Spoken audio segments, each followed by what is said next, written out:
Bom dia. Estamos em mais um dia do Senhor para aprender da sua palavra na escola dominical. Nós vamos continuar a nossa aula sobre o sofrimento, hoje falando das cinco coisas que Deus nos diz, e isso deve nos conduzir ao consolo. Então vamos relembrar aqui o que é que nós já sabemos sobre o sofrimento. Nós já sabemos que existem duas maneiras de encarar o sofrimento. E nenhuma das duas são recomendáveis.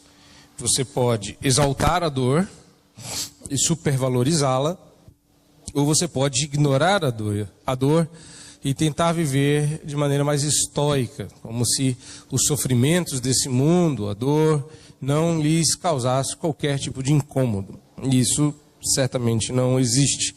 E a busca é tentar entender e passar pelo sofrimento da maneira que a Escritura nos ensina. E aí nós descobrimos que à medida que a gente vai vasculhar a questão do sofrimento e da dor, nós descobrimos que a pergunta, talvez uma das mais importantes perguntas no sofrimento, não é por que eu, mas de onde vem o sofrimento.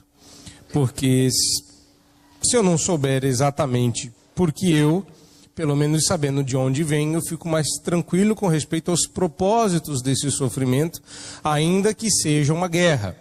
E vimos que existem 5 possíveis fontes de sofrimento.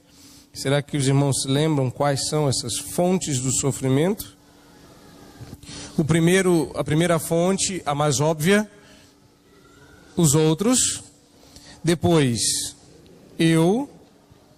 Próximo, Adão, claro, por conta da maldição e da queda.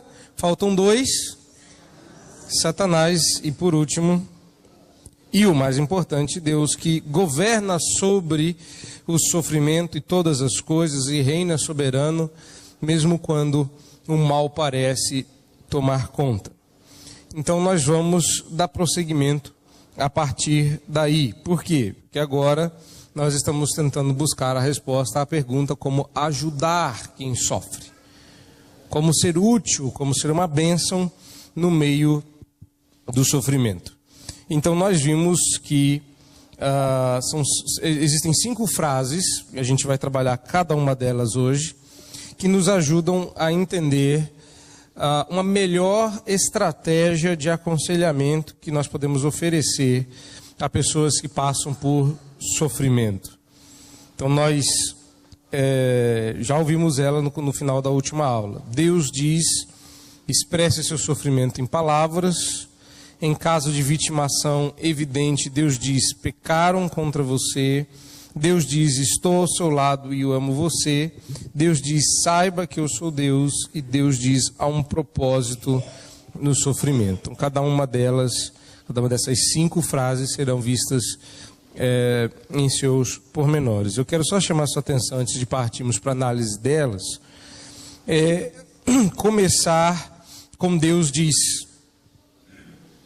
Nós queremos, normalmente, enfrentar o sofrimento da maneira que menos doa. Nós queremos enfrentar o sofrimento da maneira que mais rapidamente nos alivie da dor. E a ideia é começar a disciplinar a nossa alma, disciplinar a nossa vontade, para que ela busque, primeiro na palavra, mas busque na prática do encarar do sofrimento, expressar a glória de Deus. Uma coisa é dizer que a gente aguenta o sofrimento estando aqui sem nenhuma dor aparente, sem nenhum sofrimento aparente, todos bem. Outra coisa muito diferente é quando a dor aperta, se manter tão sereno e tão fiel quanto vocês se apresentam hoje aqui pela manhã. Então, uma coisa é você estar com, não sei se acontece com vocês, mas digamos que, o exemplo, unha encravada, normalmente no pé. E aí você dá aquela mexida que você não devia, o dedinho fica do tamanho do dedão. E você precisa botar esse trem inchado dentro do sapato.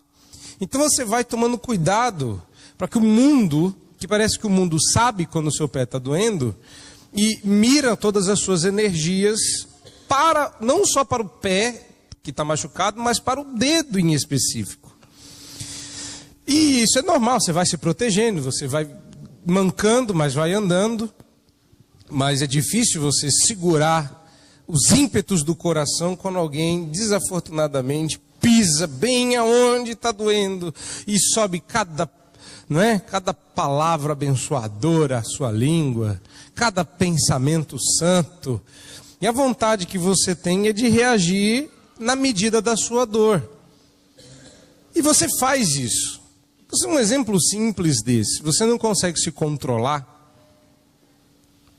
E você acha que a pessoa tinha que saber que estava doendo. Imagine quando a dor for realmente séria. Quando não for a dor de uma unha encravada, mas a dor de um câncer, de uma perda, de uma doença grave, de um casamento quebrado, de um filho que se rebelou. Quando as dores doerem na alma e doerem ao ponto de desesperar você da vida. E sabe o que vai acontecer? A mesma coisa da unha encravada. Parece que tudo coopera para pisar onde dói. Parece que no dia que você resolve fazer jejum, o McDonald's resolve fazer propaganda na televisão. Ah, mas eu não gosto de McDonald's. Não precisa. É o dia que na novela que você assiste, que não devia nem estar fazendo isso, mas põe lá, é o dia que todos os personagens resolveram jantar. Todo mundo comendo. Você está de jejum. É o dia que o restaurante que você costuma ir resolveu fazer feijoada.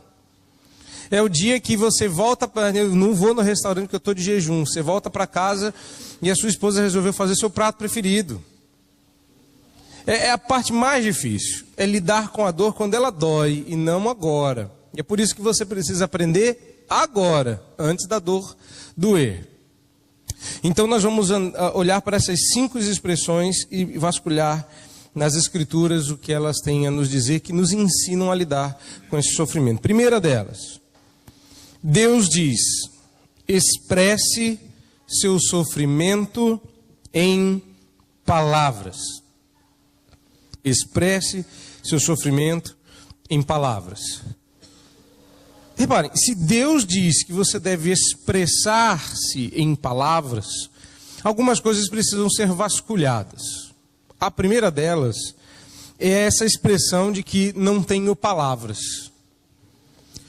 Na verdade, você até não pode ter palavras. A gente até coloca isso aqui como algo possível. Mas quando Deus diz que Ele quer que você fale, então a pergunta é: quando me faltam palavras, como eu faço para me expressar? Bom, ainda bem que Deus é Deus e Deus é gracioso e Ele fez um favor a você. Lembre-se de que o nosso próprio conceito de graça é favor e merecido. Então nenhum problema dizer que Deus fez um favor para você. Deus fez um favor para você e fez gratuitamente. Qual? Ele deu as palavras dele para que você expresse o seu sofrimento. Ninguém consegue vasculhar o próprio coração. A gente tem uma vaga ideia, mas Deus esquadrinha o nosso coração. E em sua graça nos deu palavras para expressar-nos em qualquer circunstância que a nossa alma precise se manifestar. João Calvino se referiu ao livro dos Salmos como a anatomia da alma.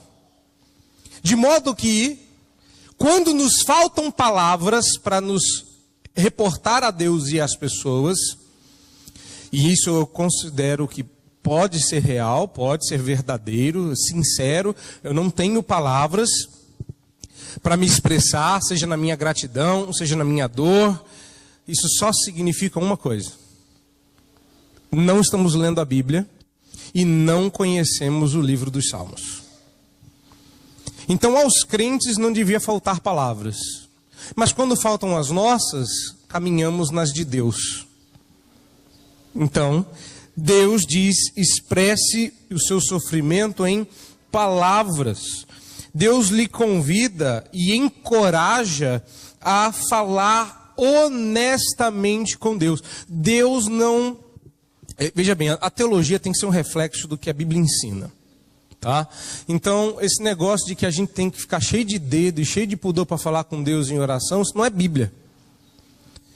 Se você reparar, a bem da verdade, alguns autores bíblicos foram muito mais ousados do que a gente é quando dói. Quando dói, que a gente quer orar a Deus dizendo que não entende o sofrimento, que não gosta e até que não aceita.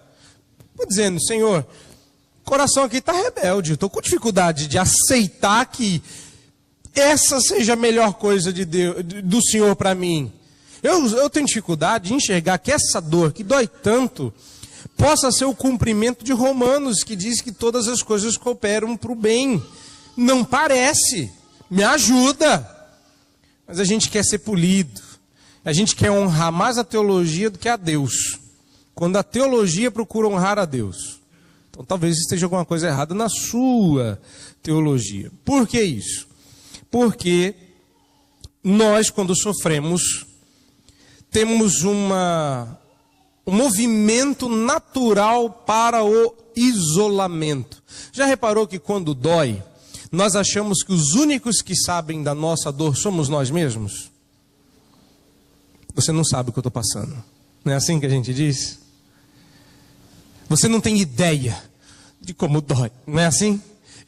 Sabe o que a pessoa está dizendo? Eu estou sozinho. Ninguém me entende. Ninguém me compreende. Eu estou só. E já reparou que quando Deus nos chama para falar, a gente vai reparar que quando a gente finalmente consegue falar e expressar alguém, se não tem ninguém, alguém da Bíblia, já passou pelo que você passou e você não é tão sozinho assim? Está doendo tanto que eu acho que eu vou morrer e ninguém consegue entender. Jesus diz, minha alma está triste até a morte.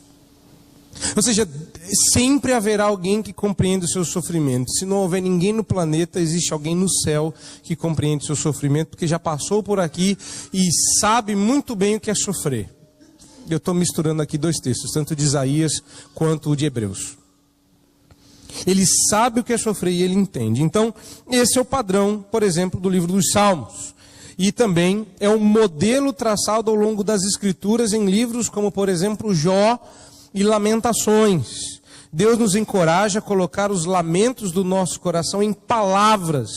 E toda conversa deve ser dirigida a Deus, que é o ponto de referência final de toda a nossa existência. Então, na verdade, nós somos meio que incapazes de nos pronunciar perante Deus, sem que Ele mesmo nos dê palavras para expressar os nossos silêncios. Porque se tem uma coisa que quando a gente está sofrendo, a gente quer fazer, ficar quieto no nosso canto, sem falar e sem ouvir. Me deixa aqui. Alguém está conseguindo se identificar? É assim mesmo? Ninguém vai falar, né? Que está todo mundo sofrendo. Não, deixa a gente quieto aqui. Então vamos dar uma olhada, já que eu estou falando tanto dos Salmos, vamos dar uma olhada, vamos dar uma navegada nessa porção da Bíblia. Você vai, eu vou dizer o Salmo, você já vai aí pegando o seu, por gentileza, para a gente facilitar. Quem abre para mim aí no Salmo 6, verso 2 e 3? Só levanta a mão aí. Olha lá, obrigado. Salmo 10, verso 1. Obrigado aqui na frente. Salmo 13, 1 e 2. Salmo 13, obrigado aqui. Salmo 22, verso 1. Ali, para não ficar sem, Salmo 88, 3 e 6.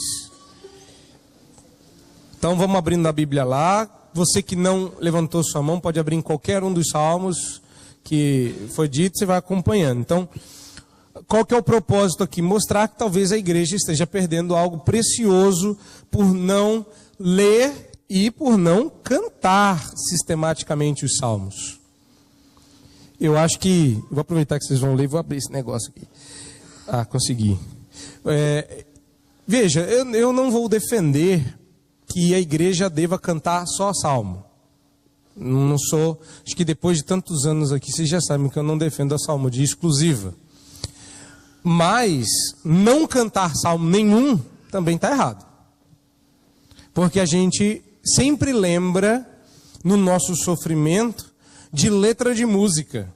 E o que é curioso, que eu vou dar uma dica a vocês, é uma dica que nós já temos de certa forma seguido.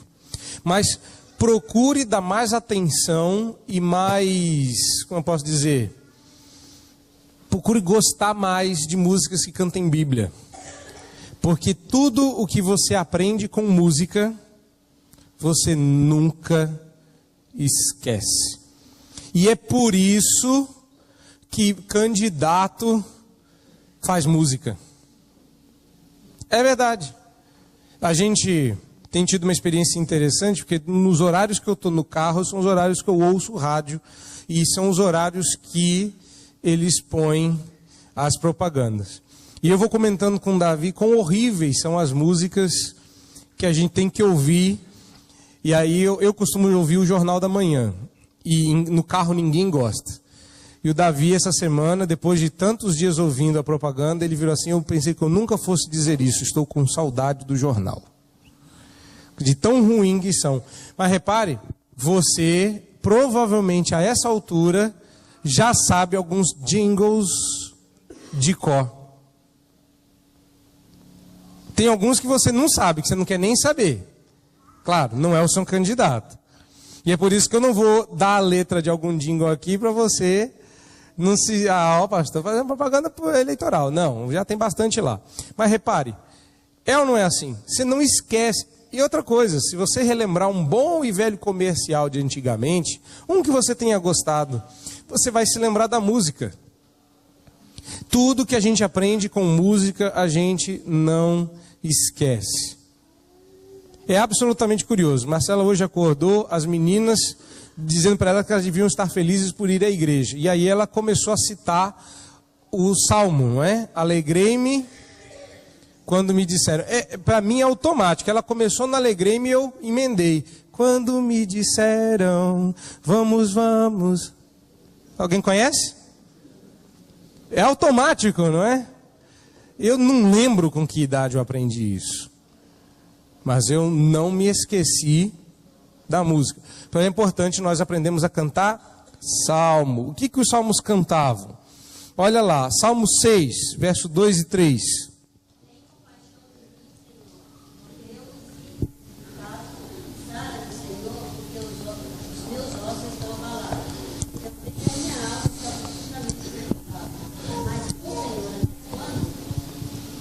É engraçado, né? Esse é o tipo de oração que normalmente a gente teria dificuldades de fazer. Aqui, ó, logo no começo. Salmo 10. Olha a maneira como o salmista se reporta a Deus. Salmo 10, vai reparando nisso. Verso 1.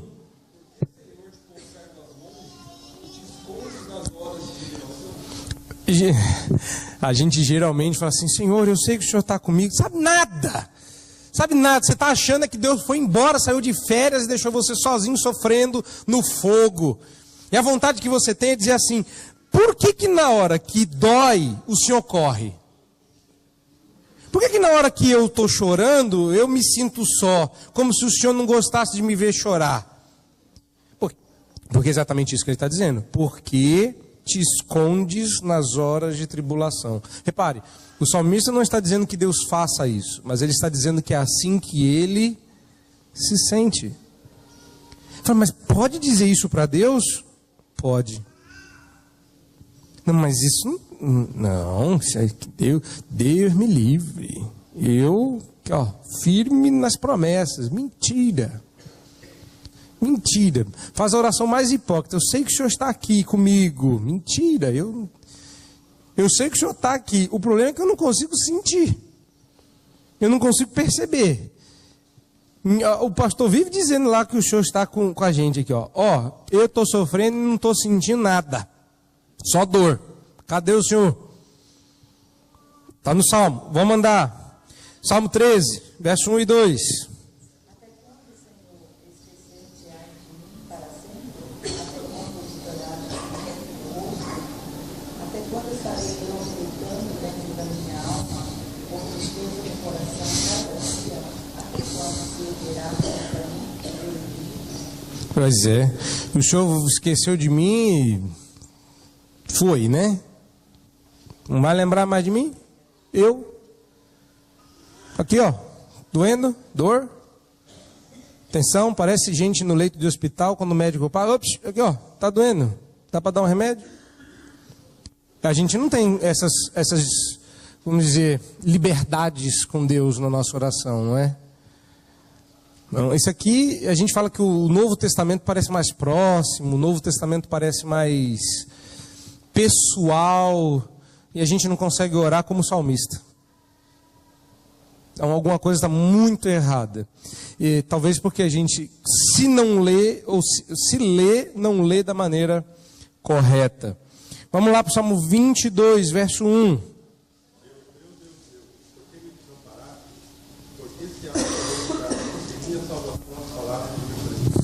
Pois é, por que o Senhor não me ouve? Já é a 15ª vez que eu estou orando sobre o mesmo assunto. Cadê a resposta? Salmo 88, verso 3 e 6.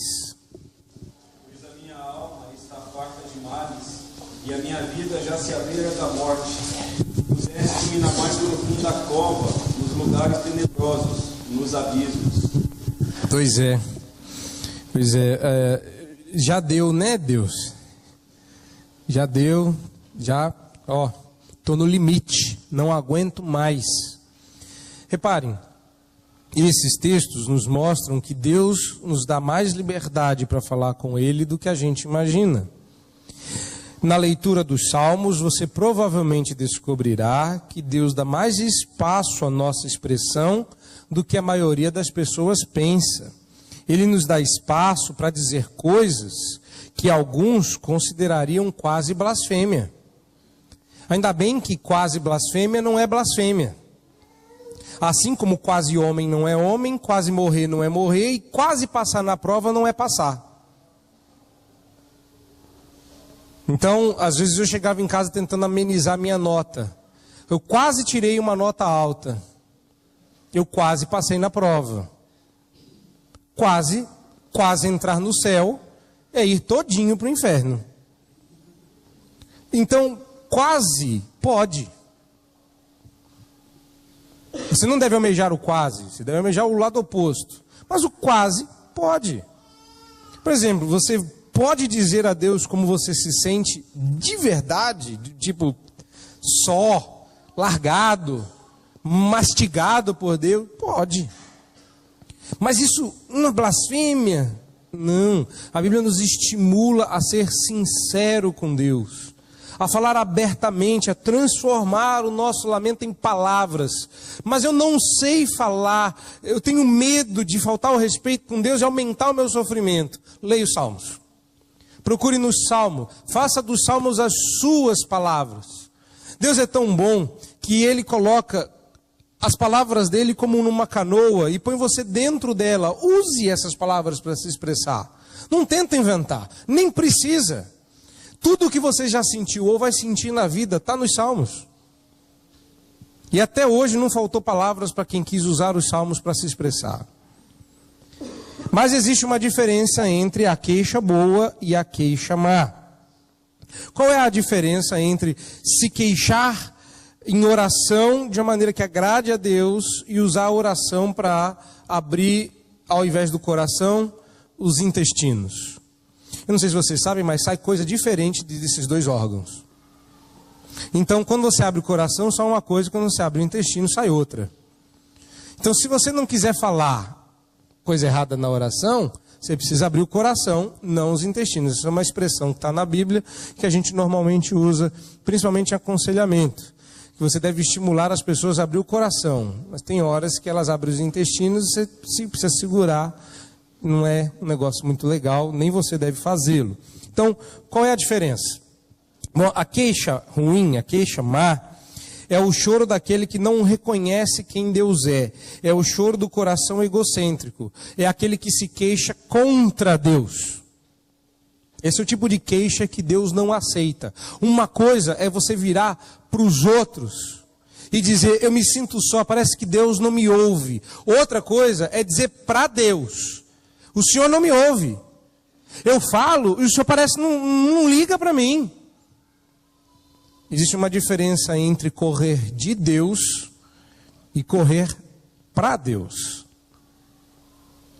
Veja, imagine uma briga. Briga é uma palavra muito chocante. Um desentendimento entre um casal. Veja se não tem diferença entre a mulher comentar com a melhor amiga que o comportamento do marido foi inapropriado. E se tem diferença entre ela virar para ele e dizer, o seu comportamento comigo foi inapropriado. Como ele reagiria nesses dois casos? Como você reagiria se você pisasse no meu pé e eu comentasse com o Jader? Ô Jader, o William pisou no meu pé. Existe uma diferença entre... William, você pisou no meu pé, irmão. E aí? Como é que fica? Diz o Adislau que um dia estava jogando bola e o cabra entrou mais assim no pé dele. Ele levantou e falou, se não vai ficar assim não. O cara levantou, tinha quase o dobro do tamanho dele. Falou, vai ficar como? Ele falou, você vai inchar, vai doer, vai ficar ruim. Mas reparou? Existe uma diferença entre falar da e falar com. A Bíblia não pede para você dizer aleatoriamente que Deus... Ela pede para você correr para os braços dele e dizer para ele o que você pensa dele. E ele corrigirá você. Ele vai mostrar que o que você está pensando está errado. Mas quando você faz fofoca de Deus, e a gente faz. A gente não faz fofoca só dos outros, a gente também faz de Deus. Deus é igual a todo mundo. Aliás, todo mundo é igual a ele, né? A gente não gosta de fofoca, porque ele é a verdade, ele não gosta também. E ele diz que isso é errado. Então, sim, a queixa má caminha nesse sentido. A queixa boa, não.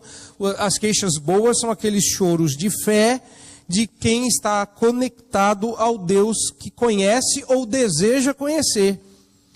São queixas que se dirigem a Deus e não contra Deus.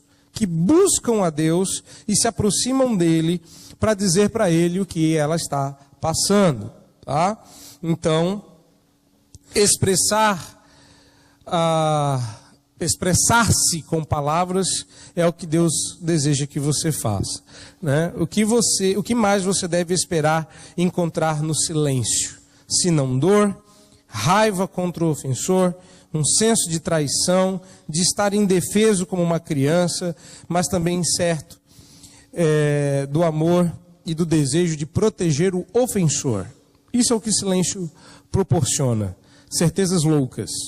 Quando a gente se expressa em palavras, começa a ficar claro. Eu não sei se você já reparou que às vezes você está numa confusão mental e aí alguém te aperta para você falar e você começa a falar e as coisas começam a fazer sentido. Ao ponto de você chegar a uma conclusão e achar que a ideia foi de quem está te ouvindo. É isso! E você não falou nada, né? Exatamente, agora eu entendi. Só porque você passou a falar. Tem muita gente ganhando muito dinheiro com isso. Psicólogo.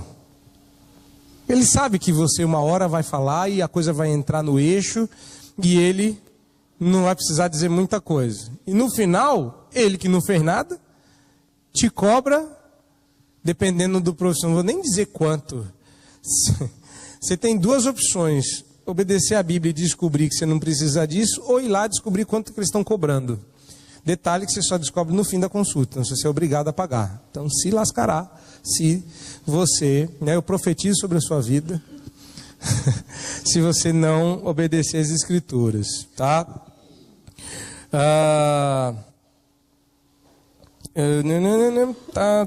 Deixa eu ver aqui. Isso. Para encerrar esse primeiro ponto aqui sobre expresse o seu sofrimento em palavras e use as palavras de Deus, como é que a gente faz para ajudar? Isso, estimule as pessoas a falar.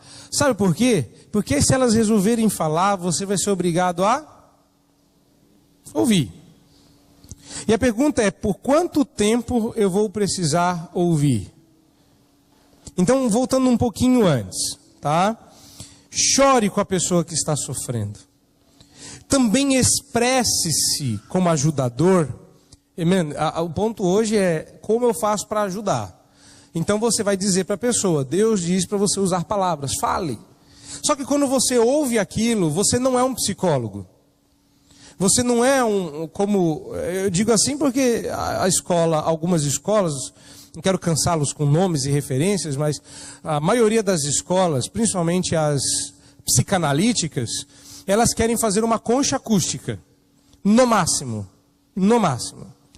Ou você fala num vazio completo, a pessoa não sequer reage, só toma nota e...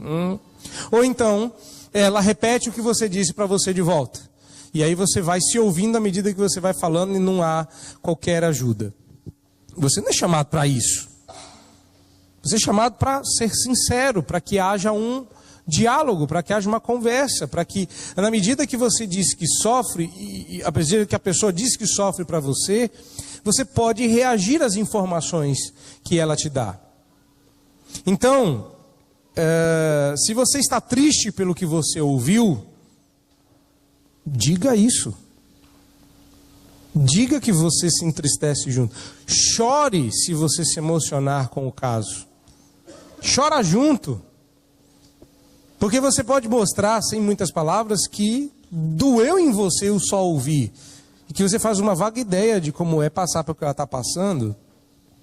Se, por exemplo, ela está contando um ato de maldade cometido contra ela, lembra os outros, e você ficou irado por causa disso, diga.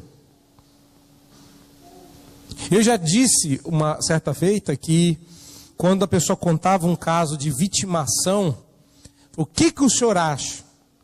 Eu queria saber como é que eu me sentia diante do relato dela. E foi um alívio para o aconselhado ouvir que eu disse, se eu pudesse, eu mesmo matava a pessoa que fez isso com você. E se essa pessoa estivesse aqui agora, eu acho que eu não me seguraria e daria uma surra nela. A pessoa virou para mim e falou assim, é exatamente assim que eu me sinto. O senhor entende? O senhor me entende? Esse é o ponto. A gente só entende quando a gente consegue puxar esses sentimentos para nós, mas como a gente não está na dor, a gente consegue lidar melhor e ensinar a pessoa a lidar com isso. Também use as suas palavras. Por quanto tempo? Por quanto tempo ela sofrer? Sim, mas quanto tempo? Você terá compaixão durante o tempo em que elas estiverem sofrendo. Mas isso pode durar, exatamente, pode durar muito tempo. Mas pode durar o resto da vida. Não, aí não, né? O resto da vida não. O resto da vida não, porque senão Deus não consola coisa nenhuma. Pode durar muito tempo, mas eu garanto a você que não dura o resto da vida. Se o Espírito Santo, que é especialista em consolo, aliás é conhecido por esse nome, não é isso? Ele também é conhecido como Consolador. Vai me dizer que o resto da vida a pessoa vai viver? Não vai. A alma dela pode até se recusar a receber consolo, mas até isso está nos Salmos, né? Minha alma recusa consolar-se, mas vai ser consolada mesmo assim. Viu? Vamos lá. Obrigado, seu Dodó. Exatamente, a prova de que a dor não dura para sempre. A prova de que a dor... Aliás, esse salmo foi redito por Paulo tempo depois, de uma maneira ainda mais profunda, né? Quando ele disse que a nossa... Não sei se foi Paulo ou Tiago, agora me fugiu. Que a nossa leve e momentânea tribulação. Paulo, você só pode estar de brincadeira, né? Momentânea até vai, mas leve? A gente pensa assim, esse homem não sofreu na vida? Leve e momentânea, a vida dele não era igual à minha. Não era mesmo. Só naufrágio foram 3 açoites aos borboletas. Ele quase morreu, né? Quase morreu, 40 menos 1 chicotadas. E não era chicotada do tipo varada de mãe em criança. Eram aqueles chicotes de 3 pontos. Aquele chicotinho que você viu no filme lá. Então assim, Paulo vira para tudo isso e diz, a nossa leve e momentânea... E se você conhece a história do apóstolo Paulo, você fica até sem graça. Se ele diz que é leve e momentânea, minha unha encravada não devia ser um motivo para eu xingar a mãe do meu amigo, empurrá-lo para longe. Para minha dor mais profunda, a gente tem que aprender a lidar melhor com o sofrimento. Concordam? Leia os Salmos. E leia-os através dessa lente. Deus está encorajando o sofredor a falar honestamente com ele. Coloque a sua dor em palavras. Verbalize-as, tanto em oração, quanto a um amigo ou conselheiro. Até mesmo num diário, que é um negócio que eu tento escrever e não dou conta. Mas preciso. E vasculhe os salmos. Veja como eles se expressam. Aprenda a falar com os salmos. Para que a gente possa ir para o ponto 2. Em casos de vitimação evidente, Deus diz, pecaram contra você. Explique, pastor. Quando é óbvio que a sua dor é causada pelo pecado de outro contra você, Deus fala às vítimas. Deus as encontra, as encoraja a falar honestamente, sim, mas Ele também identifica o culpado. Embora a vítima seja certamente pecadora, como todos somos, a ênfase inicial de Deus é mostrar que Ele é a favor da vítima e da justiça.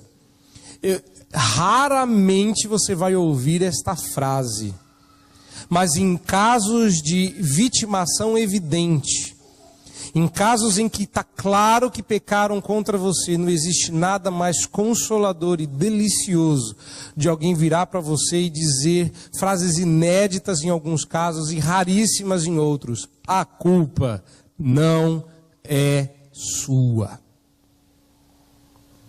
Não é bom saber disso. Está doendo e você está caçando. O que eu fiz de errado? O que eu podia ter feito de certo? Gente, mas fui eu que cacei isso, não é possível. E alguém vem como um bálsamo e diz, a culpa não é sua.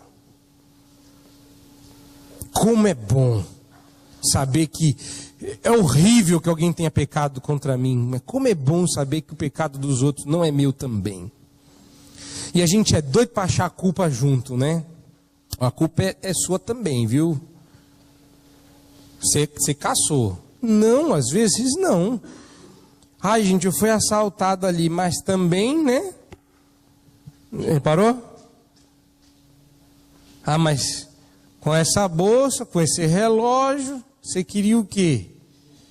Eu queria ter o direito de ter as minhas coisas e andar no mundo com liberdade, onde as pessoas, ao invés de terem inveja, desejassem para elas, trabalhassem, comprassem, não viessem tomar o que é meu, que depois de tanto tempo e luta eu consegui conquistar. Eu tenho direito, não tenho? Tem, claro que tem. Ah, mas não pode, né? Não, poder não pode, mas a culpa de não poder não é minha, alguém disse ali, né? Não é sua. Então a gente adora caçar culpado até em quem é vítima. Não. Tiago 1,27 diz que o amor consiste em visitar os órfãos e as viúvas nas suas tribulações. Então, às vezes, a gente está ali caçando maneiras de encontrar a culpa em quem é vítima. E Deus diz: a culpa não é sua. Deus está com a vítima, Deus alcança o vitimado, alcança o sofredor quando, reparem, quando é óbvio que outros são os causadores do sofrimento. Então, uma coisa que você tem que manter na sua cabeça: as categorias de ofensor e vítima são categorias bíblicas, e usá-las corretamente é parte do pensar bíblico. Vou repetir: as categorias de ofensor e de vítima são categorias bíblicas, e usá-las corretamente é parte de aprender a pensar biblicamente. A gente acha que tem que achar culpado em todo mundo, até na vítima. Não! Que a vítima é pecadora, tudo bem, isso é fato. Mas você não tem que lembrar isso na hora da dor. Você não tem que dizer que ela também não fez por onde. Porque ela acabou de ser vítima do pecado de outros, e Deus diz: eu defendo esse tipo de gente. Eu estou com eles, eu me ponho na frente e as escondo atrás de mim e diz: eu vou tomar justiça por causa dela, e vou correr atrás do ofensor e acabar com a raça dele. Ele diz isso várias e várias vezes, até quando ele é quem suscita o ofensor contra Israel. Vamos lembrar de Abacuque. Abacuque disse: Senhor, faça justiça. Ele falou: vou fazer. Faça justiça, Senhor, vou fazer. Mas faça agora. Tá bom, vou levantar a Babilônia e eles vão acabar com Israel. Oh, Deus, aí não. Aí não. Aí ele chega para lá em Abacuque, aí não nada. Justiça é justiça. Eu estou sentado no meu santo templo, cale-se diante de mim toda a terra. E Abacuque foi lá e disse: o Senhor está no seu santo templo, cale-se diante dele toda a terra. Mas logo em seguida ele diz: Babilônia, porque você maltratou o meu povo, eu vou acabar com você. Como é bom saber que outros podem nos machucar e que Deus está do nosso lado quando isso acontece. Não é bom? Se você não achar que é bom, a culpa é sua. Tem gente que achou: aí não, né? Tá tão bem. Tá.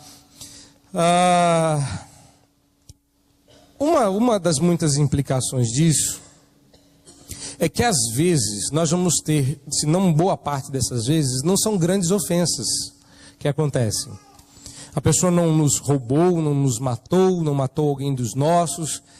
Às vezes isso acontece dentro de casa. É uma ofensa dentro de casa. É um pedido para consertar a pia, e ao invés de vir o conserto, vem o estrago, em forma de palavras, em forma de atitude. A coisa devia ser simples, mas não é. E boa parte do tempo, o seu ofensor mora com você, se não dorme na mesma cama. Como é que a gente vai fazer? Se a Bíblia diz que existe a categoria de vítima e outros podem pecar contra mim, e quando eu amo o ofensor, como é que eu faço? Repare, a culpa é dele, e Deus diz que vai tomar a culpa dele. E ele cobra, se não nele, em Cristo. No caso de ofensor ser um cristão, e havendo arrependimento, você vai ter que treinar um negócio difícil de fazer. É mais difícil do que dar cambalhota para trás. É perdoar. E como é que eu faço para perdoar alguém? Bom, se o sofrimento é em larga escala resultado do pecado de outras pessoas, você vai provavelmente descobrir que identificar as responsabilidades é muito importante. Porque não é possível montar o cenário para o perdão se a vítima não acredita que ela precisa perdoar. Ou seja, vai começar aquela roda. Sabe cachorro quando começa a correr atrás do próprio rabo? É você que é vítima, tentando achar culpa em você. Para perdoar o outro, você precisa primeiro se perdoar. Já ouviu essa expressão? Eu não perdoei meu irmão porque eu não consigo me perdoar. Não é meu problema, pastor, eu não consigo me perdoar. Eu não consigo me perdoar. Sabe o que a gente devia fazer? Sabe aquele negócio que o pessoal põe do Batman dando um tapa na cara do Robin? É aquilo. Pare com isso. Que você precisa perdoar o seu ofensor, você é a vítima da situação. Não, a gente fica caçando culpa. Não, eu não consigo perdoar outro que eu não consigo me perdoar. Pare com isso. Você não precisa se perdoar, você é vítima. Você achou que eu fosse dizer assim, não, você já foi perdoado em Cristo. Não, você é vítima. Não há o que perdoar em você. E se a pessoa começar muito, de vez em quando eu dou uma embarcada nisso para a pessoa ficar meio, né? Eu não consigo me perdoar, eu não consigo me perdoar. O que tu aprontou que tu não consegue se perdoar? Então você é culpado disso também? Não, é fulano. Que na hora que você vai apertar a pessoa... Opa, não, eu sou vítima. Bom, se você é vítima da situação, você não precisa se perdoar. Aliás, essa expressão se perdoar é uma besteira, é uma loucura, não é bíblico, é heresia. Mas eu não preciso me perdoar? Não, porque a sua ofensa não foi contra você. Antes fosse precisasse perdoar, né? Sabe por quê? Porque eu não consigo me perdoar. A maior mentira do mundo. Se tem uma pessoa que consegue se perdoar, é você mesmo. Eu não consigo perdoar os outros. A mim, eu não preciso. Normalmente eu não preciso me perdoar, mas quando eu preciso, eu me perdoo. Porque eu não consigo conviver comigo mesmo. E o pior, eu não consigo viver sem mim. Não é isso que diz o hino? Não é? Eu não posso mais viver sem mim, não é isso? Mas você não consegue viver sem você. Então você vai conseguir se perdoar, porque você não é o grande ofensor de si mesmo. Ou é? Se olha para o espelho, se xinga e depois fica, eu preciso me perdoar. Aí eu vou ficar uma semana sem olhar para o espelho que eu estou de mal de mim. Não existe, isso não existe. Mas eu consigo xingar os outros e consigo ficar sem ver os outros como que num espelho. É bom a gente conversar uns com os outros, viu? E é bom que você encare, porque tem coisas melhores do que o espelho para a gente se ver. O próximo. Se você não corre do espelho, não devia correr do próximo. Ele ajuda você a se ver como você é. Oi.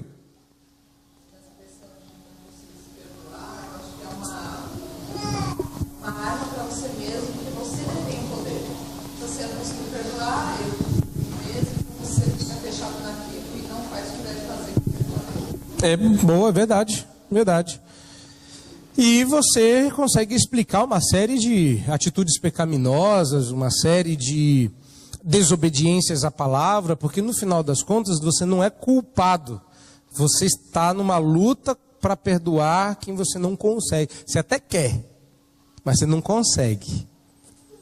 É uma mentira do universo. Você não quer. Que quando a gente quer, a gente consegue. Perdoar um negócio tão simples, né? Perdoei, pronto. Não é isso? Não, você não falou agora há pouco que era mais difícil de dar cambalhota para trás? Hoje não é dia de falar sobre perdão. Mas qualquer dia a gente volta a falar sobre isso. E qualquer dia, assim, uns anos, né? Qualquer dia desses a gente falar sobre perdão. Eu prometo que eu volto a falar sobre perdão. Tá gravando isso não, né, John?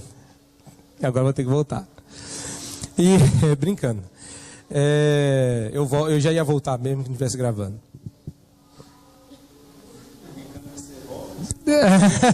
É melhor a gente mudar de assunto, eu estou me complicando. Mas é assim, qualquer dia a gente fala sobre perdão e a gente vê que perdão passa a ser um negócio fácil, a gente entende certas coisas, embora continue sendo difícil. Mas hoje o assunto não é perdão, é só configurar a situação de modo que o perdão seja encaixado no seu lugar. Eu não vou conseguir perdoar alguém se eu sou culpado disso também. Não. Está claro que alguém pecou contra mim, então eu preciso confrontar essa pessoa para arrependimento, para que eu possa então trabalhar a questão do perdão. Existe alguém a ser perdoado e esse alguém não sou eu. Então saiba o que a Bíblia diz a respeito daqueles que praticam o mal. Dá, por exemplo, uma olhada aí em Jeremias 23, 1-8. Quem faz isso para mim? Obrigado. Outra pessoa em Lucas 17, 1 e 2. Quem? Lá no fundo, obrigado. Se alguém estiver anotando e quiser ter mais uma referência, para não tomarmos muito tempo, Ezequiel 34, 1 a 16, também é bem interessante. Ezequiel 34, 1 a 16. Então nós vamos, das três, ler Jeremias 23, 1 a 8 e Lucas 17, 1 e 2. O que a Bíblia diz sobre aqueles que praticam mal? Jeremias 23, 1 a 8. Ai dos pastores que destroem e dispersam as ovelhas do meu pasto, diz o Senhor. Portanto, assim diz o Senhor.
Agora Lucas 17, 1 e 2. É inevitável que dê escândalo, mas ai do homem pelo qual eles devem.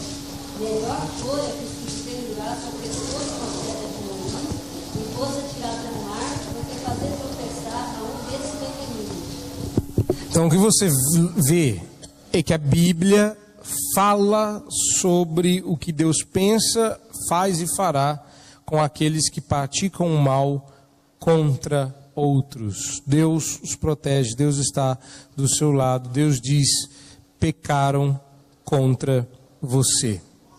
Então Deus diz para você expressar sua dor em palavras, e Deus diz, em caso de vitimação evidente, pecaram contra você. 3. Deus diz: eu estou ao seu lado e amo você. Deus diz: eu estou ao seu lado e amo você. Não é? Então, normalmente nós somos instruídos e aconselhados pelo mundo a olhar para dentro da gente, a buscar a solução dentro de nós. Quem é que já não ouviu a expressão siga o seu coração? Já? Todo mundo assistiu a mesma novela, então tá jóia. Mas isso tem em novela, tem em filme, tem no jornal, tem na revista, tem no trabalho, tem na escola, tem no professor, tem nos alunos.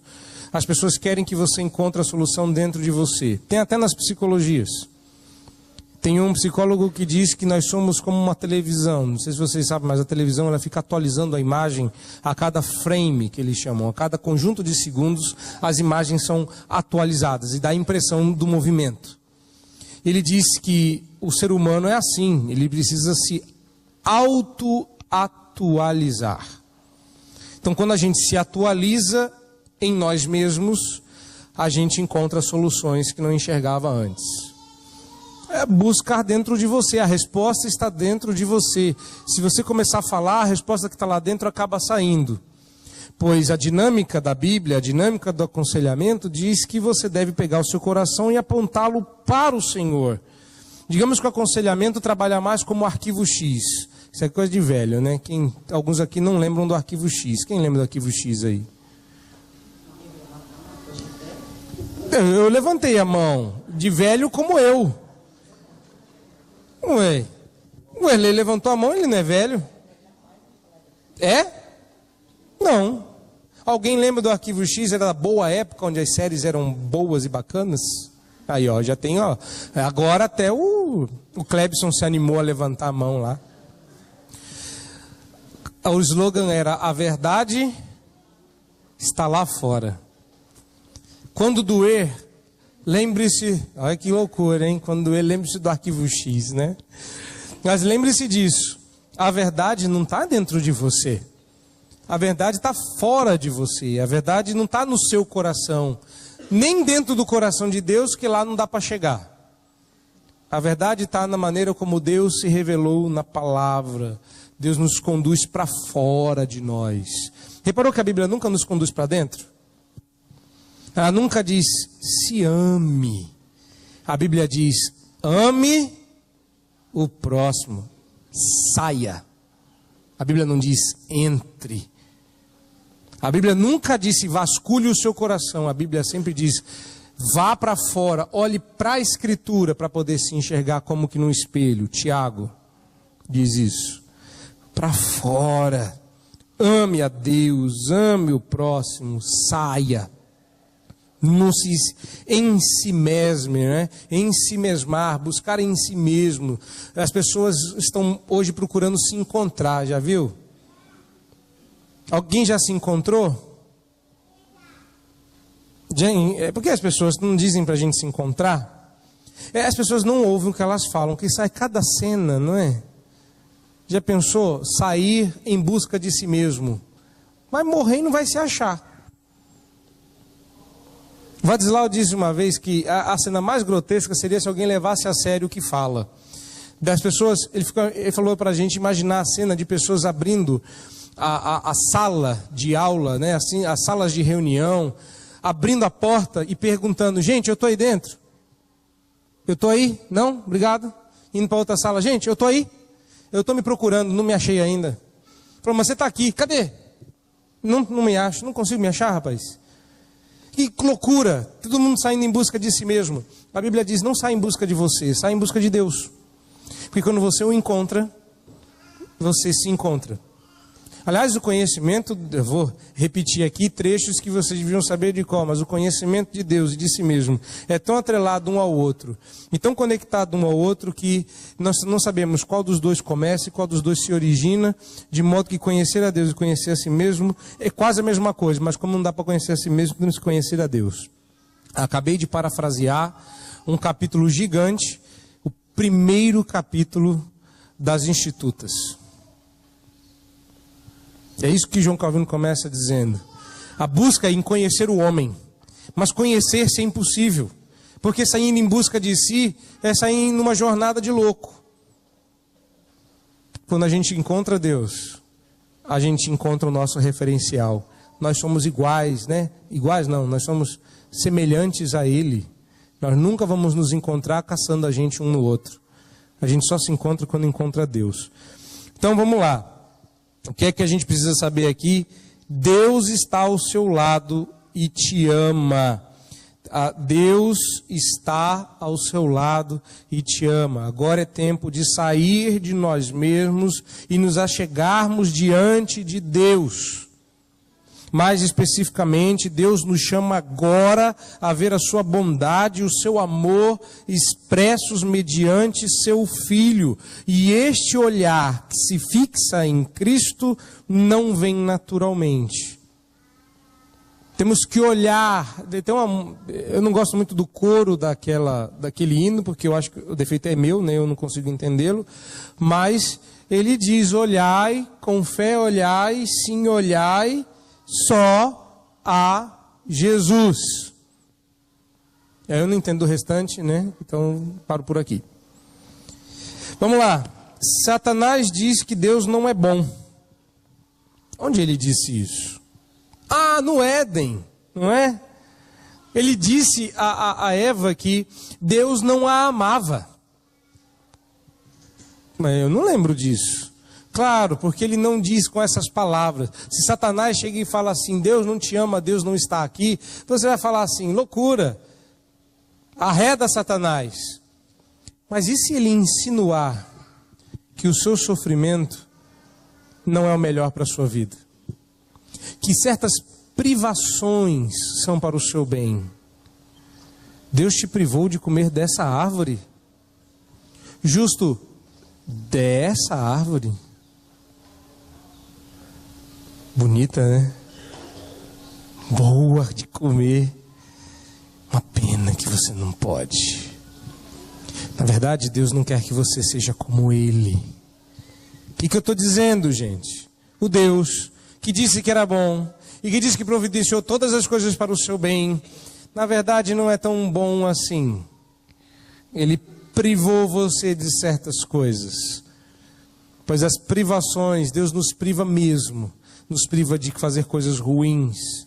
Não é ruim no sentido de faz mal para você. Elas fazem mal para você, mas elas fazem mais mal para a glória de Deus.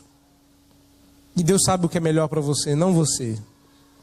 Você não sabe o que é melhor para você. Satanás diz que Deus não é bom, mas o Evangelho de Cristo é a afirmação definitiva de que Deus causa impacto em pessoas com o seu amor. Deus amou o mundo de tal maneira que deu o próprio Filho. Deus não disse que nos amava lá de cima.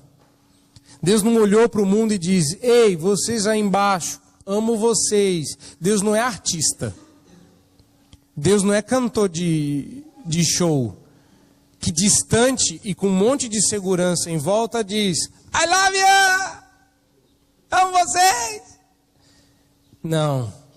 Deus é Immanuel. Deus conosco. Ele não disse lá de cima amo vocês. Ele veio aqui embaixo. Tocou a gente, olhou nos nossos olhos e disse: eu amo vocês e vou provar. E você ainda acha que Deus não liga para o seu sofrimento? Deus diz: estou com você e te amo. E Ele prova o seu próprio amor para conosco. E o faz na cruz. Deus não precisa dar qualquer outra prova de que nos ama depois da cruz. A cruz é a prova definitiva de que Deus nos ama. Embora Satanás vai dizer aí várias vezes que Deus não te ama, tá?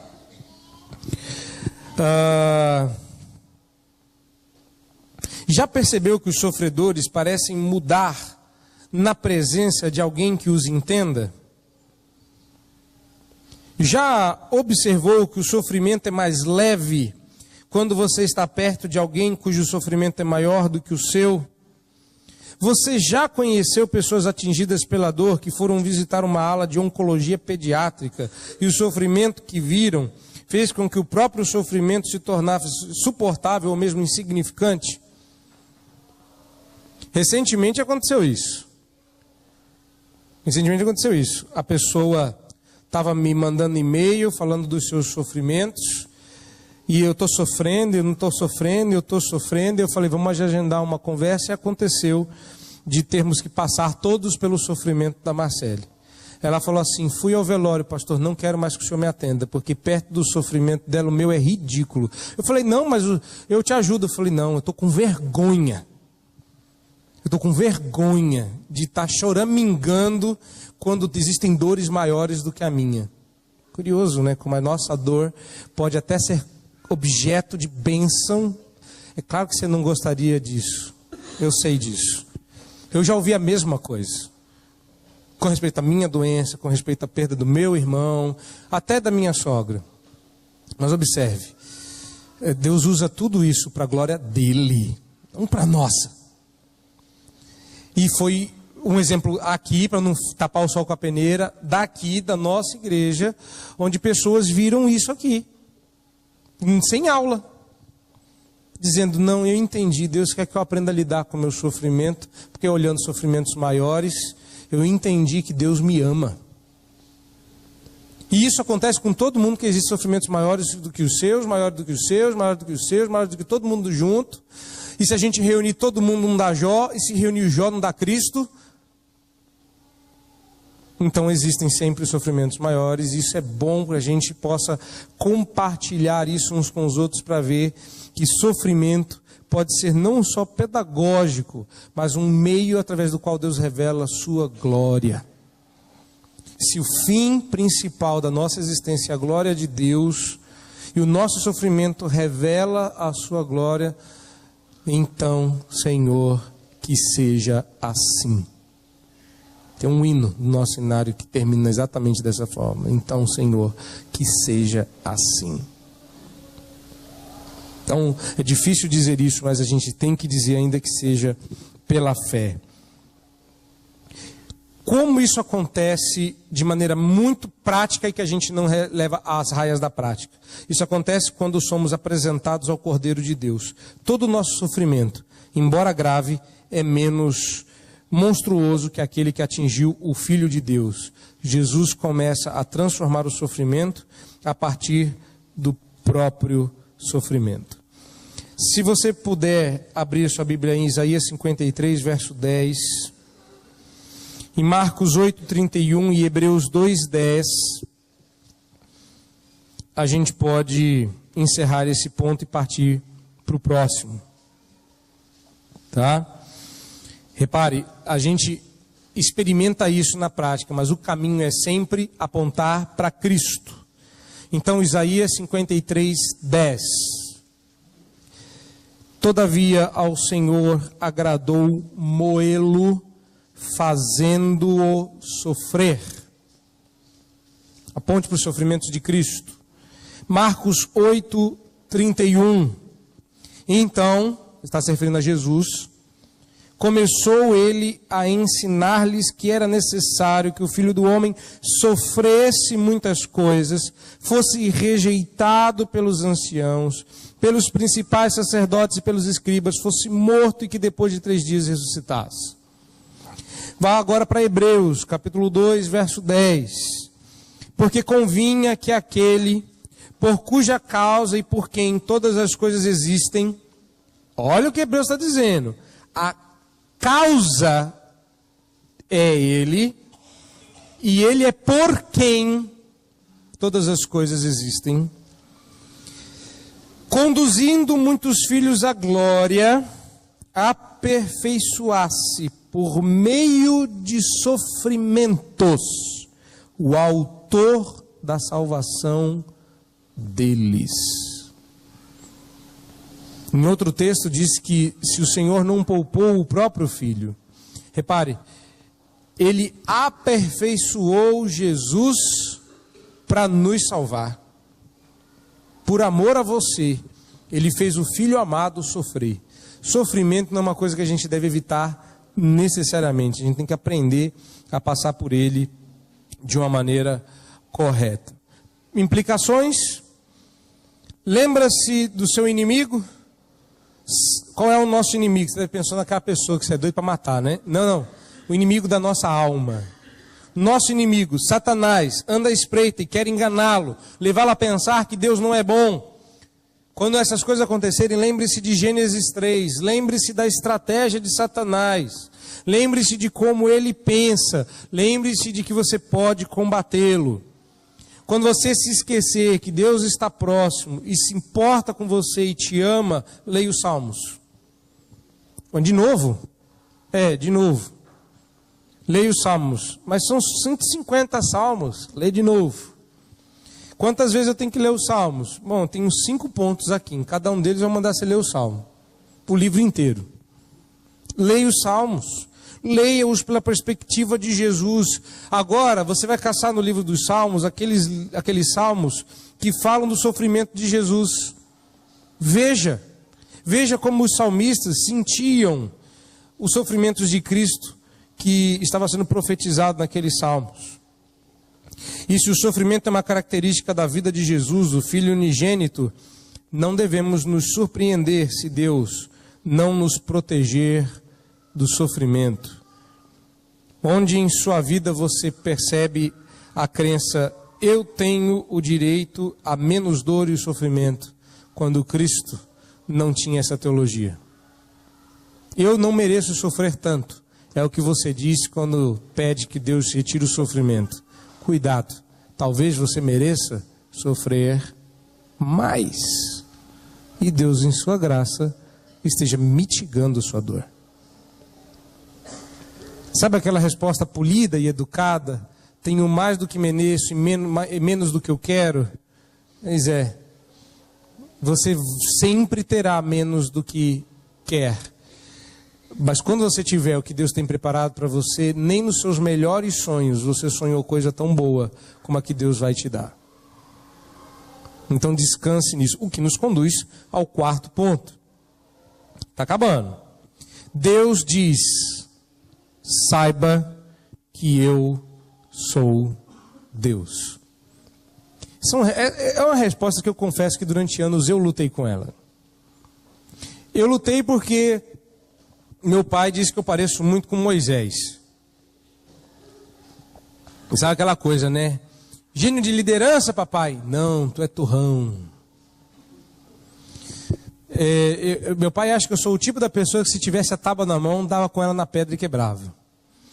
Como meu pai me conhece melhor do que eu, porque ele me criou, eu tendo a concordar com ele.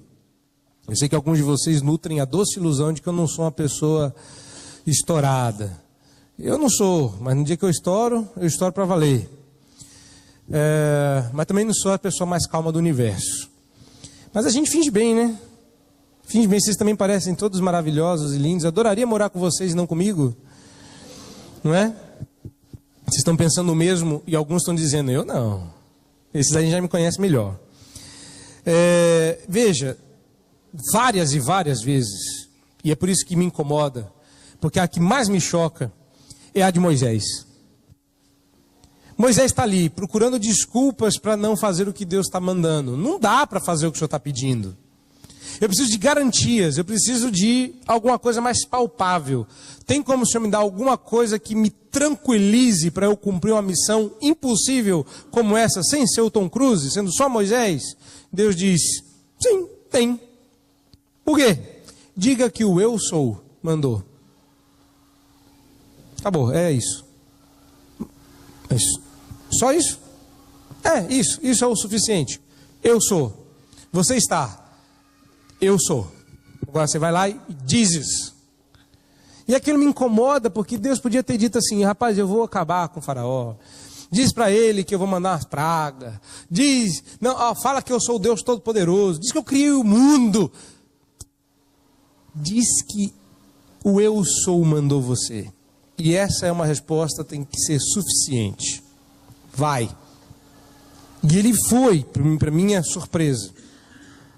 Para consolidar a ênfase voltada para fora do eu e aumentar o peso para contrabalancear o sofrimento, Deus nos conforta com o fato de que o mundo não é caótico. Ele é o Deus soberano que reina. Ele reina. Nem o sofrimento, nem Satanás, nem nada estão acima dele. Ele reina soberanamente. E é nesse ponto que muitas teologias do sofrimento fracassam. Elas querem mostrar um Deus compassivo em excesso, um Deus que se importa em excesso. E chegam a dizer que Deus abriu mão de sua glória, abriu mão de sua onisciência, abriu mão de sua onipotência para que o mundo ficasse livre. Isso aí chama-se teísmo aberto. Mas Deus não abriu mão de sua glória, não está em Filipenses. Calma, melhor você dar uma olhada no contexto e entender melhor o que aquele texto está dizendo. Porque nos Salmos ele diz, a minha glória não darei a outrem. Então quando ele abre a mão da sua manifestação de glória temporariamente, para que a gente não morra no processo e ele nos salve, é algo totalmente diferente de Deus não querer glória. Você foi criado, o universo, a história da redenção existe para a glória de Deus. Mas o que algumas pessoas querem é provar que existe algo errado quando coisas ruins acontecem a pessoas boas. Não entra na nossa cabeça, né? Como é que coisas ruins podem acontecer com pessoas boas?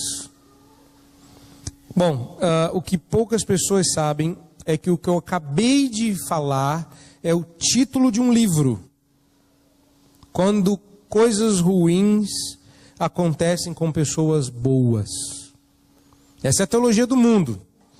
Só que foi escrito por um rabino chamado Harold Kushner. É Harold, né? Mas a gente chama de Haroldo mesmo. E em seu comentário sobre o livro de Jó, ele diz: forçados a escolher entre um Deus bom e que não é totalmente poderoso, ou um Deus poderoso que não é totalmente bom, o autor do livro de Jó escolheu acreditar na bondade de Deus. Vou ler de novo, presta atenção. Forçados a escolher entre um Deus bom, que não é totalmente poderoso, e um Deus poderoso, que não é totalmente bom, o autor do livro de Jó escolheu acreditar na bondade de Deus. E esse livro é um best-seller. Falando uma besteira dessa. É uma escolha. Então existe um Deus bom, que é o Deus do e-mail, o Deus das redes sociais, é isso. É um Deus bonzinho, compassivo, mas fraco. Que está à porta e bate e fica lá sozinho na chuva. Se você não abrir, ele não entra. Ele até quer, mas se você não quiser que ele seja seu Deus, ele fica meio chateado. Volta para casa triste. É um Deus bom, amoroso, compassivo, fraco. É o Deus do Hulk, o Deus fraco. Precisa apanhar esse Deus. O Satanás, né? Sempre aparecendo. Então, olha lá. Tá dançando aí, Satã. Então, depois dessa participação infeliz, né? Difícil. Então, tem um Deus poderoso que faz todas as coisas, mas ele não é tão bom assim. Gente, o Deus bom reina. O Deus bom é soberano. O Deus bom podia mandar um raio para esse carro e... Deus amado. Ruth 1:21. Dá uma olhada lá.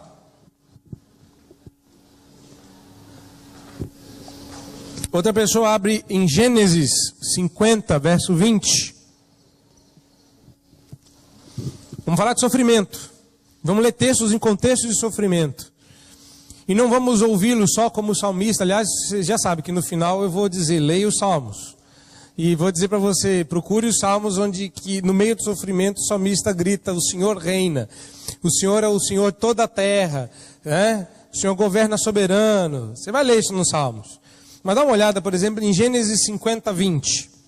O que diz lá? Quem achou aí? Pode ler bem alto. Qualquer um. Pode ler, Valtiza.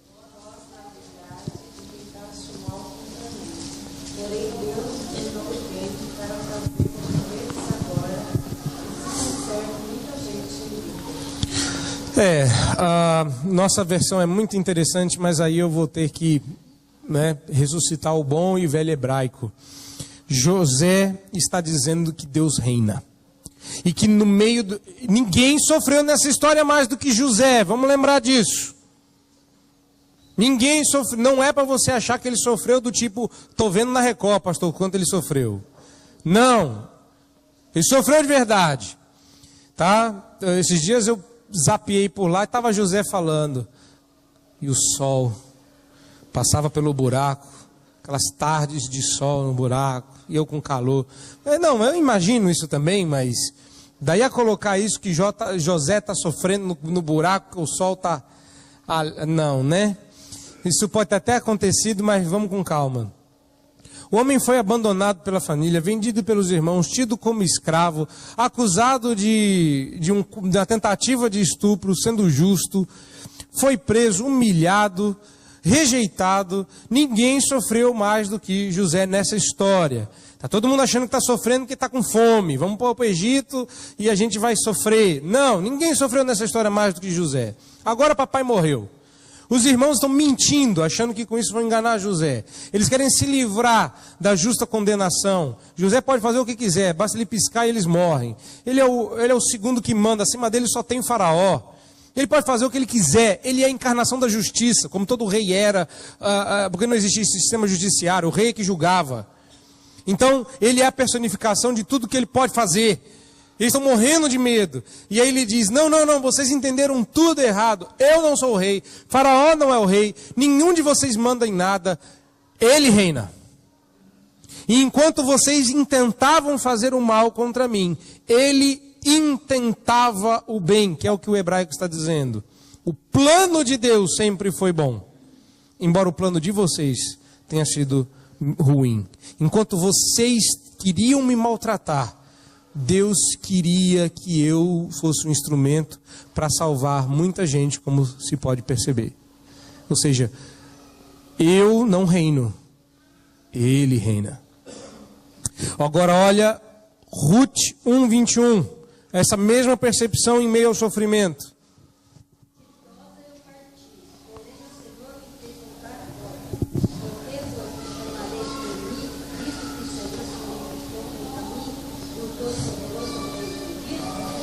Pois é, olha lá.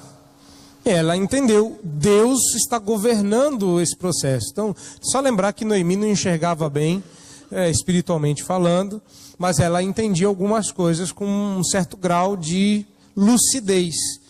Eu só estou passando isso porque ele reina. Aqui ela não está meio achando muito bom esse negócio dele reina, não. Ela está meio assim, chateada, que quem reina podia fazer o bem e resolveu me dar sofrimento. Mas ela não está errada, não. Tem muitos textos, mas a gente já tem que caminhar para o fim, porque temos mais um último ponto. Antes disso, tarefinha prática, não é? Primeiro, leia os Salmos. Segundo, os pensamentos de Deus são mais altos que os nossos. Em meio ao sofrimento, Deus fornece respostas profundas às perguntas por quê. Mas Ele nos conforta com o fato de que Ele é maior que o sofrimento. Deus está no sofrimento, sem ser o autor do sofrimento. E nos conforta, mostrando que, por mais que pareça, o mundo não está no caos. Leia julgamentos. Deus governa soberano, mas quando você lê os julgamentos, exemplo, Ezequiel capítulo 1, Isaías capítulo 6, Apocalipse capítulo 4, você repara que Deus dá respostas presenciais. Eu estou aqui, eu estou vendo, e eu vou tomar providências. E por último, pratique a disciplina espiritual do aquietar o coração. Faça como os salmistas. Procure Deus e descanse sua alma nele. E não desista, não vá embora do seu momento de oração sem que seu coração encontre descanso. Lute com Deus em oração até que seu coração encontre paz. Para irmos para o último ponto. Qual é o último ponto? Deus diz a um propósito no sofrimento. Reparou? Lá no começo, a primeira aula, estamos no fim do fim da terceira aula. Na primeira aula, eu disse que normalmente a única coisa que a gente sabe dizer no sofrimento é que Deus tem um propósito. Olha onde que eu entrei na ideia de propósito. É a última coisa que eu vou falar. Deus tem um propósito. Mas você viu quanto que você percorreu até chegar aqui? Esse é o último ponto. Deus diz muitas coisas, inclusive que tem um propósito. Então dizer que Deus tem um propósito sobre sofrimento não é a única coisa que você pode dizer sobre sofrimento. Olha o tanto de coisas que você já viu e aprendeu sobre sofrimento e que não disse que Deus tem um propósito. Mas Deus tem um propósito. Qual é o propósito de Deus no sofrimento? Alguém sabe me dizer? Alguém gostaria de arriscar? Não? Você pode abrir sua Bíblia no Salmo 34, verso 10. Vamos começar a cevar aí a resposta. Preparar a terra para a resposta. Cevar não é preparar a terra, tá? Eu usei duas figuras distintas. É que vai... Não... Ficou estranho do jeito que eu falei, pode dar a impressão de que... Tá? Deus está no sofrimento. Deus está operando algo. e está operando algo para o bem. Dá uma olhadinha no Salmo 34:10. Quem achou aí? Pode ler.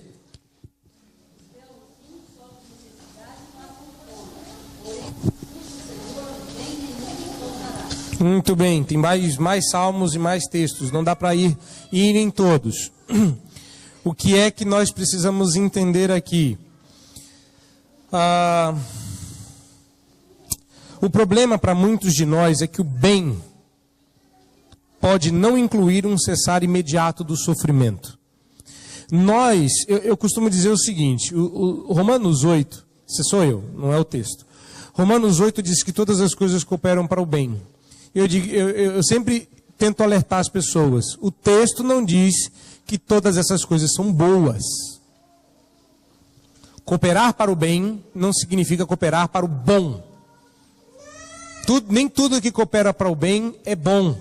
Tem coisas que curam, mas são amargas. Remédio é um negócio desse. Eu gostava, né? Porque hoje eu nem tomo mais refrigerante. Mas eu gostava não gostava de ficar doente, mas eu gostava, gente. A primeira vez que eu ouvi aquilo, eu falei, isso aqui é doença. Doença foi um negócio bom, é um negócio desse.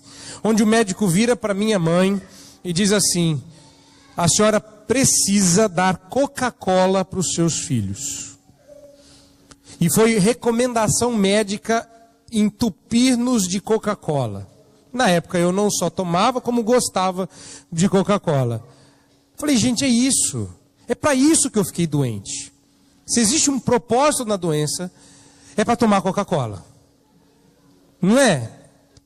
Não é uma maravilha? Quando eu sonho com um dia em que o médico vai dizer assim, a cura da sua doença é crônica. Você vai ter que fazer isso pro resto da vida. É comer costela assada. Gente, é isso.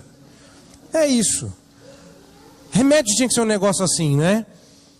Você precisa tomar de 6 em 6 horas um pedaço de frango assado com batata dorê. Eu falei, gente, é isso. Mas não é. Não é. Geralmente vai tomar de 3 em 3, né? Nem de 6 em 6. O remédio é amargo, dá vontade de vomitar e tem que ser tomado em jejum. É sempre uma desgraça dessa, já reparou? É a primeira coisa que você toma de manhã para você lembrar que você está doente. E estraga o dia inteiro você. Porque você já sabe que vai ter que tomar aquilo várias vezes. Remédio é um negócio ruim, mas é bom. Não, mas faz bem. Aliás, tem muitas coisas, né, que não são lá essas coisas mais gostosas e que fazem bem. Eu imagino que deva fazer bem, né? Eu nunca comi quiabo, imagino que deva fazer bem. Nunca comi jiló, mas imagino que deva fazer bem. Vocês que comem é que sabem, né? Estão melhores do que eu. Não é? Tem gente que está feliz da vida ali, não é? Legumes fazem bem, mas nem todos são bons. Não é? Você não vai no McDonald's e pede uma porção de cará, né? Você não vai no Subway e vê aí, ó, pão de aipim, né? Aquele aipim ruim, como é que chama aquele aipim? Batata, né? Batata doce, não. Aquele que é um aipim, mas é... Como é que chama aquele negócio? Que é irmão do cará, que é ruim igual ele. Obrigado. Que eu chamo que aquele... Existe o aipim do céu e o aipim do inferno, né? O aipim do inferno é o inhame. O negócio chega a ser cinza, de tão ruim que é. Você vê aí que... Veja, faz mais bem do que Coca-Cola e hambúrguer. Concorda? Misericórdia. Faz mais bem, mas não é mais gostoso. Você pode até fritar o tal do inhame, mas não fica com gosto de batata frita. Fica com gosto de inhame frito. Então repare, nem tudo que é bom faz bem. Então a gente não deve procurar só o que é bom. Tem coisas muito boas que fazem bem. Mas por conta do pecado, como uma doença, o remédio é necessário. Tá? Deus tem um propósito. O mundo está comunicando constantemente que a terra é a única morada que temos e que merecemos liberdade da dor enquanto estivermos aqui. A carne, mundo, carne e diabo, preparem-se. Mundo são nossos inimigos. Diz que a terra é o único lugar que a gente tem e que aqui você devia viver sem dor. A carne encontra prazer na autonomia para com Deus e resiste a se submeter à sua vontade. O diabo aproveita-se constantemente das nossas circunstâncias de vida para sugerir que elas são evidências de que Deus não é realmente bom e que Ele está contra nós e não nos ama. Solução é encontrar o propósito de Deus no sofrimento. Normalmente os nossos propósitos são pequenos. E C.S. Lewis diz que o nosso problema é se contentar com pouco. Então vou dar a letra. Qual é o propósito de Deus no sofrimento? Você pode estar procurando vários. Deus tem um propósito particular para o meu sofrimento. Até é verdade. Mas Deus tem um propósito para todo o sofrimento de todas as pessoas. Crentes. Qual é? Não sabe ainda? Anote aí. Tornar você parecido com Cristo. Deus não tem propósito maior para a sua vida, senão que você fique parecido com o Redentor. Quando você acha que o propósito de Deus para a sua vida é te tornar feliz, você quer o alívio da dor. Quando você acha que o propósito de Deus para a sua vida é prazer e alegria, você quer viver uma vida sem dor, sem sofrimento. O propósito da sua vida é ser parecido com Cristo. Qualquer coisa menos do que isso, Deus não se contentará. Deus vai fazer você ficar parecido com Cristo. Nem que para isso Ele tenha que te matar. Está claro isso? Jó entendeu isso. Ainda que Ele me mate, nele esperarei.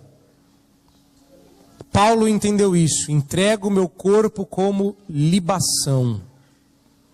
Considero tudo como perda para ser encontrado com Cristo. Todos entenderam isso. E o próprio Cristo entendeu que Ele era a imagem do Deus perfeito e disse: antes seja feita a tua vontade. Se for possível, eu passo o cálice, mas seja feita a tua vontade. Então repare, Deus não tem um propósito maior para a sua vida do que transformá-lo à imagem de seu Filho. E é por isso que a gente de vez em quando tem que dar uma sofrida. Porque a gente está fora do eixo e Deus tem que passar o formão, arrancando pedaço, para que a gente vá tomando a forma do Redentor. É isso. Acabou? Tudo que a gente podia saber sobre o sofrimento está sabido? Não. Tem mais coisas a ser ditas sobre o sofrimento. Mas para os nossos propósitos nós vamos encerrar aqui. Deus diz várias coisas importantes, eu vou recapitular e encerrar. E a gente encerra a aula de hoje assim, sem muito tempo para perguntas por conta do tempo. Deus diz: expresse seu sofrimento em palavras. Deus diz: pecaram contra você. Deus diz: estou ao seu lado e te amo. Deus diz: saiba que eu sou Deus. E Deus diz: há um propósito no sofrimento. Poucos minutinhos. Se alguém tiver alguma dúvida a respeito, aproveita o momento. Pois não?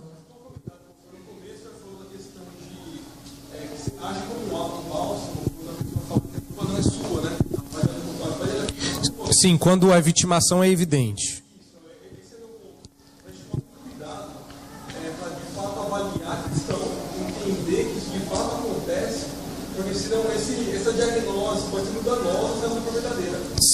Sim, nada mais é culpa nossa. O pastor disse que é um alívio dizer que a culpa é dos outros, vamos sair pondo a culpa nos outros. A culpa não é sua, a culpa não é sua, a culpa não é sua. Não, porque também causa um alívio saber que a culpa é sua. Você não está encontrando o culpado e de repente alguém diz: a culpa é sua. E você: puxa, então eu posso fazer alguma coisa para...